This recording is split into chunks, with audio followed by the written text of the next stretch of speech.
Well, first, David, Derek, thanks for doing this. We'll get to your relationship here in a moment, but I think fans of both the Brewers and the Twins would be curious from your perspective that the state of your ball clubs, for lack of a better way of putting it. I know from the outside, at least from a lot of fans' perspective or the perspective of national media, they would look at your two clubs and say, they're ahead of schedule here, perhaps.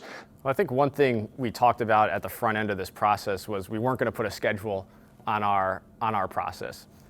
We knew we had a young team. We knew we had a team that had emerging talent. We saw that towards the end of last year.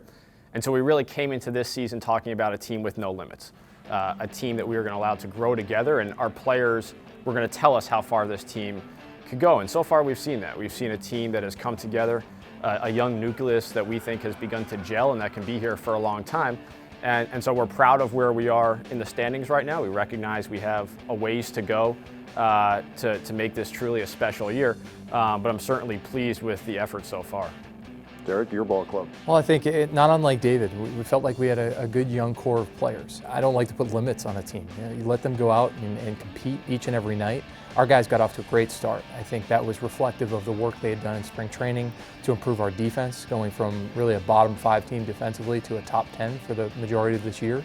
Our guys just competed through the last out each and every night, and we feel confident that our young players are taking the step forward that we were looking for this year. I think one of the fascinating things about both of you, while you're both very young, and that's been well documented, you've been a part of building other ball clubs, Indians, obviously Indians and Astros. Let's go back to your time together, though, in Cleveland. How did you divide, how did you share the responsibilities in your year together with the Indians? Really, one of the great things about the Indians front office is everything is completely collaborative. We all got to experience a wide range of baseball operations activities. So coming into the job, my background was more on contract negotiations and salary arbitration and roster management. And so a lot of those responsibilities were put on my desk, and then Derek, his background was more player evaluation, scouting, player personnel. But I think as time went on, we began to work very closely together. We learned a lot from each other, and our responsibilities meshed a lot, and we all got a great deal of exposure to everything that was going on in the front office. And I think our responsibilities certainly, while we had job descriptions, we ended up leaning on each other so much and helping in each other's areas that we felt, and this is a reflection of the Cleveland culture, was that we had opportunity to grow in so many different spaces. Outside of just our co-directors of baseball operations roles, we were involved in player development, scouting, all across the organization. I think the good news for both franchises is you have great fan bases, very loyal with the Twins, and certainly, David, we see that with the Brewers. However, there is the payroll. There's great competitive balance, I think, in baseball compared to some of the other major professional sports. But give us an idea from your seat, the challenges that being in a market that isn't New York City or LA, what that presents to you guys. I think every market has its own set of challenges, and no matter if you're a big market team or a small market team, no matter what your payroll is, scouting and development is the lifeblood of championship caliber teams, and that's what we need to focus our attention on.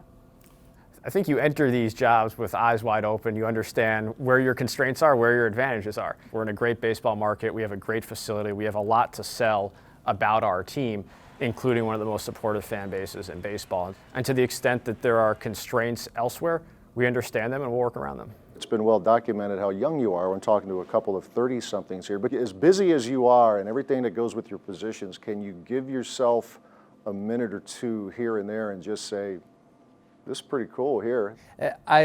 Going back to my intern days to now, I never walk into a ballpark and not appreciate that. I think any day you get a chance to live your dream and work in an environment like this, it's special. I feel very lucky. I think we're both incredibly fortunate to be able to do this. I think we both know that. Every job I've had, I'm sure Derek feels the same way, has been extremely rewarding, not only because the subject matter is baseball, but because we get to work with some really interesting, friendly people who you can develop relationships with for a very long time. Midwest nice. Two East Coast guys. Now, you've been in the Midwest for a while, obviously with the Indians, but you kind of liking the Midwest life here, both of you?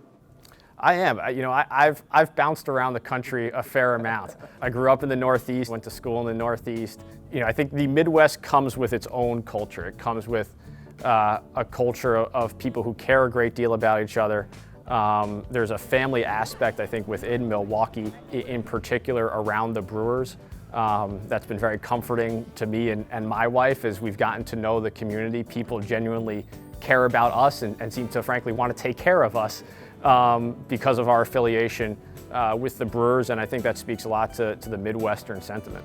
Yeah, my wife and I joke that while we're both from the Northeast, we may have been Midwestern at heart. In Cleveland when we had our young son and now have transitioned here, I'll echo David's point about how many people have reached out to help us, to embrace us in this community. And I can tell you that I also not only feel lucky that I get to work in baseball, but that I get to be in an environment like the Twin Cities here to help support and grow my family. So in a perfect world, maybe that day comes where you're both leading your teams late in October, early November, but two good friends. That would never interrupt the friendship, right? You guys friends for life. I think we'd both take that. If we're meeting somewhere along the way as a National League champion and American League champion, we'll remain friends, no question, but we'll compete for a week.